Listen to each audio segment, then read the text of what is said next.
നമ്മുടെ ഉമ്മ വഴക്ക് പറയുമ്പോ കേൾക്കാൻ നല്ല രസവാ. തിന്നത്തുമില്ല, ഉറങ്ങത്തുമില്ല, നടക്കുവാ ഇല്ലടാ എന്ന് പറഞ്ഞ് ഇങ്ങനെ വഴക്ക് പറയുമ്പോഴും കേൾക്കാനൊരു സുഖവാ. ജീവിച്ചിരിക്കുമ്പോഴല്ലേ അതിന്റെ വിലയറിയൂ. നമ്മളെ മോനെ എന്ന് വിളിക്കാൻ ലോകത്ത് ആരേ ഉള്ളൂ? ഉമ്മ. പഠിച്ചോ നമ്മുടെ ഉമ്മയുടെ പൊരുത്തം നൽകുമാറാകട്ടെ. എടാ, എല്ലാ ശിക്ഷയും മരണത്തിന് ശേഷമേ ഉള്ളൂ. കള്ളുകുടിക്കുന്നവന് ശിക്ഷ മരണത്തിന് ശേഷം, വ്യഭിചരിച്ചവന് ശിക്ഷ മരണത്തിന് ശേഷം. എടാ, ഏത് തെറ്റ് ചെയ്താലും അതിന്റെ ശിക്ഷ മരണത്തിന് ശേഷമാണ്. പക്ഷെ 3 പാപം ചെയ്യുന്നവന് ഇവിടെ വെച്ച് തന്നെ കിട്ടും. അള്ളാഹു കാക്കുമാറാകട്ടെ. എവിടെ വെച്ച് തന്നെ കിട്ടും? 3 തെറ്റ് ചെയ്ത ശിക്ഷ എവിടുന്ന് കിട്ടും? മരണത്തിന് ശേഷമൊന്നുമല്ല, ഇവിടുന്ന് തന്നെ കിട്ടും.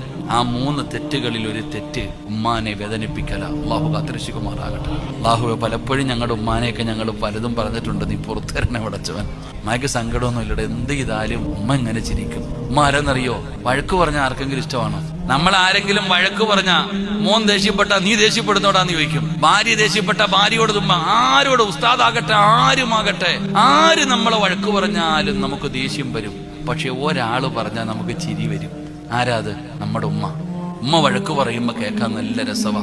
തിന്നത്തുമില്ല, ഉറങ്ങത്തുമില്ല, നടക്കുവാ ഇല്ലടാ എന്ന് പറഞ്ഞ് ഇങ്ങനെ വഴക്ക് പറയുമ്പോഴും കേൾക്കാനൊരു സുഖവാ. ജീവിച്ചിരിക്കുമ്പോഴല്ലേ അതിന്റെ വിലയറിയൂ. നമ്മളെ മോനെ എന്ന് വിളിക്കാൻ ലോകത്ത് ആരേ ഉള്ളൂ?